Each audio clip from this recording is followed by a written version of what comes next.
अब अंतरिक्ष में इस टेस्ट पर टिकी हैं पूरे भारत की उम्मीदें। सफल नहीं हुआ इसरो तो टल जाएगा 10,000 करोड़ का मिशन। होने जा रही है भारत के सबसे बड़े स्पेस मिशन की अग्नि परीक्षा। दोस्तों, इस वक्त इसरो दो सबसे बड़े अंतरिक्ष अभियानों में जुटा हुआ है। एक इसी साल अगस्त में लॉन्च होने वाला चंद्रयान 3 मिशन है, तो दूसरा है मोदी का dream project Gaganyaan mission. ISRO के चंद्रयान 3 मिशन के लिए इसरो ने हाल ही में कई सारे टेस्ट पूरे कर लिए गए हैं। क्रायोजेनिक इंजन से लेकर के चंद्रयान 3 के लैंडर और रोवर के टेस्ट भी हो चुके हैं, जो 100% एक्यूरेसी के साथ कामयाब रहे हैं। तो वहीं अंतरिक्ष में भारत के एस्ट्रोनॉट्स को भेजने वाले मिशन की अग्नि परीक्षा होने वाली है, जिसने इसरो के वैज्ञानिकों की धड़कनें भी बढ़ा दी हैं। क्योंकि अगर ये मिशन कामयाब नहीं हुआ तो फिर करोड़ों भारतीयों का 10,000 करोड़ रुपए की लागत वाला मिशन खटाई में पड़ जाएगा। तो दोस्तों, इसरो ऐसा क्या कुछ करने जा रहा है जिससे सबकी धड़कनें बढ़ चुकी हैं, और अगर इस मिशन में जरा सी भी गलती हुई तो क्या हो सकता है। और दोस्तों, इसरो ने 7 जुलाई 2018 में ऐसा ही एक टेस्ट किया था जो बिल्कुल सफल रहा था। तो फिर ये टेस्ट दोबारा क्यों हो रहा है और इस बार इतना ज्यादा अटेंशन ग्रैब क्यों कर रहा है। दोस्तों, इस साल मई में इसरो अपने पहले ह्यूमन स्पेस फ्लाइट प्रोग्राम यानी गगनयान का पैड एबोर्ट टेस्ट करने जा रहा है। अगर ये मिशन सफल होता है तो भारत ये तकनीक हासिल करने वाला दुनिया का चौथा देश बन जाएगा।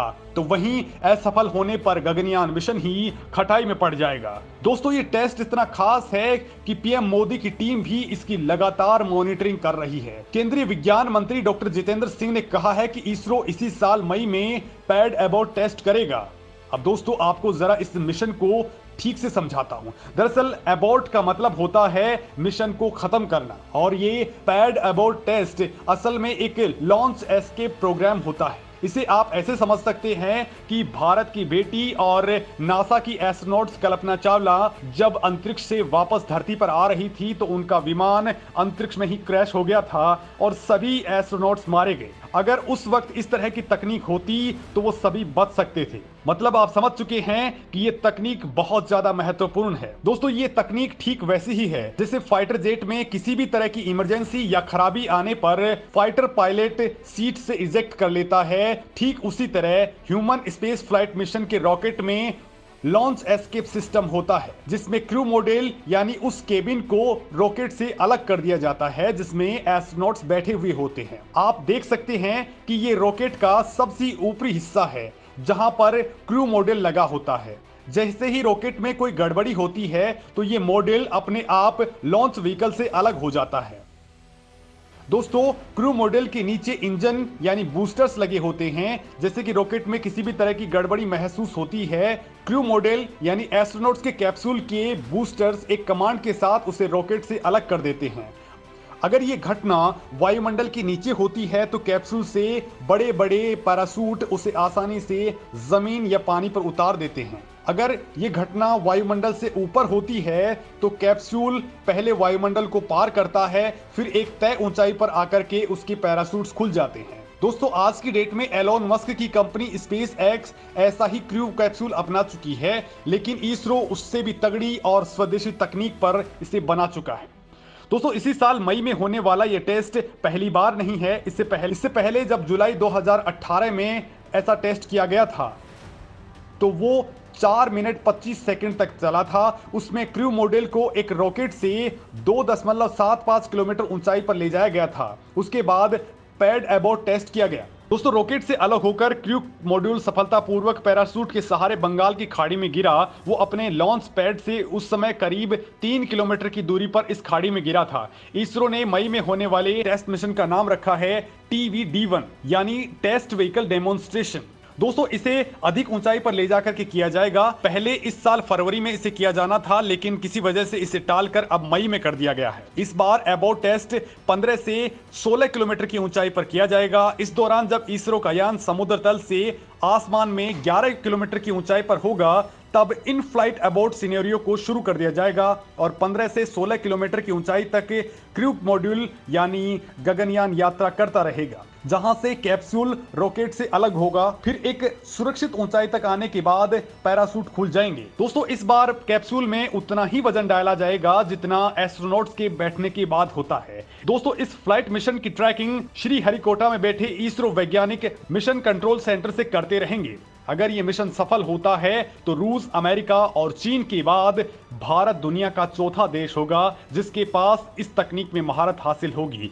इसके बाद दोस्तों इसी साल गगनयान मिशन की पहली मानव रहित उड़ान यानी अनक्रूड फ्लाइट मिशन को पूरा किया जाएगा, जिसे G1 नाम दिया गया है। ये उड़ान लोअर अर्थ ऑर्बिट तक की होगी, यानी 150 किलोमीटर से लेकर के 1000 किलोमीटर की ऊंचाई तक के बीच में ये होने वाली है, जिसके बाद अगले साल की शुरुआत में एक बार फिर से इसी तरह का पैड एबोर्ट टेस्ट किया जाएगा और उसके बाद दोबारा से मानव रहित उड़ान होगी। और दोस्तों उसके बाद एक बार फिर से लोअर अर्थ ऑर्बिट में गगनयान कैप्सूल की दूसरी लोअर अर्थ ऑर्बिट उड़ान होगी और अगर ये पूरी तरह से सफल रहती है तो उसके बाद अगले साल ही गगनयान मिशन को लॉन्च कर दिया जाएगा, जिसमें 3 एस्ट्रोनॉट्स एक छोटी ऑर्बिटल उड़ान को अंजाम देंगे, यानी अंतरिक्ष में पहली बार हमारे एस्ट्रोनॉट्स अपने यान से पहुंचेंगे। दोस्तों इसरो वैज्ञानिकों का कहना है कि मई में होने वाला पैड एबोर्ट मिशन एक ऐसा मिशन है जिसमें किसी भी तरह की गलती को स्वीकार नहीं किया जा सकता है, क्योंकि हम अपनी भारतीय वायुसेना के काबिल पायलट्स को इसी यान के जरिए अंतरिक्ष में भेजेंगे जिनकी जान बहुत ज्यादा प्यारी है। दोस्तों गगनयान के लिए भारतीय वायुसेना के 4 पायलट्स ने रूस में अपनी ट्रेनिंग को कंप्लीट कर लिया है। इन्हें मॉस्को के नजदीक जियोजनी शहर के गैगरिन कॉस्मोनॉट सेंटर में ट्रेनिंग दी गई है। हालांकि दोस्तों भारत इनको एस्ट्रोनॉट्स नहीं बल्कि गगननॉट्स बुलाएगा। भारतीय वायुसेना के 4 पायलट, जिनमें एक ग्रुप कैप्टन हैं, बाकी 3 विंग कमांडर हैं। फिलहाल इन्हें बेंगलुरु में गगनयान मॉड्यूल की ट्रेनिंग दी जा रही है। गगनयान के हर टेस्ट में कामयाब हो रही है इसरो टीम। अब तक गगनयान को लेकर 1 दर्जन से ज्यादा टेस्ट। दोस्तों गगनयान मिशन को इसरो बहुत गंभीरता से ले रहा है। गगनयान मिशन की लैंडिंग के बाद उसे समुद्र में रिकवर करने के लिए भारतीय नौसेना और इसरो ने हाल ही में कोची स्थित वाटर सर्वाइवल टेस्ट फैसिलिटी में एक टेस्ट किया था। इस दौरान तेज लहरों में गगनयान के क्रू मॉड्यूल्स को तेज लहरों के बीच में छोड़ दिया गया ताकि उसके तैरने की क्षमता को परखा जा सके। क्रू मॉडल रिकवरी मॉडल की टेस्टिंग के दौरान उसका वजन, सेंटर ऑफ ग्रेविटी, बाहरी ढांचे आदि की जांच की गई। यह जांच ठीक उसी तरह से की गई जिस तरह से लैंडिंग और उसके बाद रिकवरी की जाती है।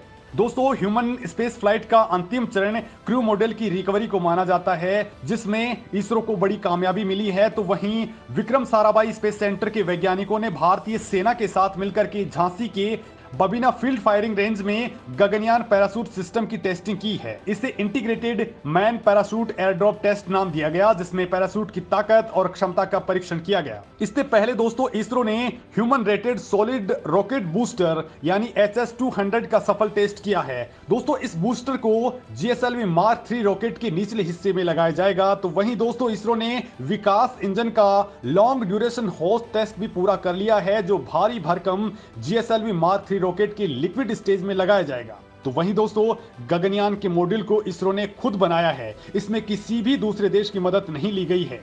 गगनयान प्रोजेक्ट में भारत ने 10,000 करोड़ रुपए खर्च किए हैं, जो बहुत जल्द भारत को अंतरिक्ष शहंशाह बनाने वाला है।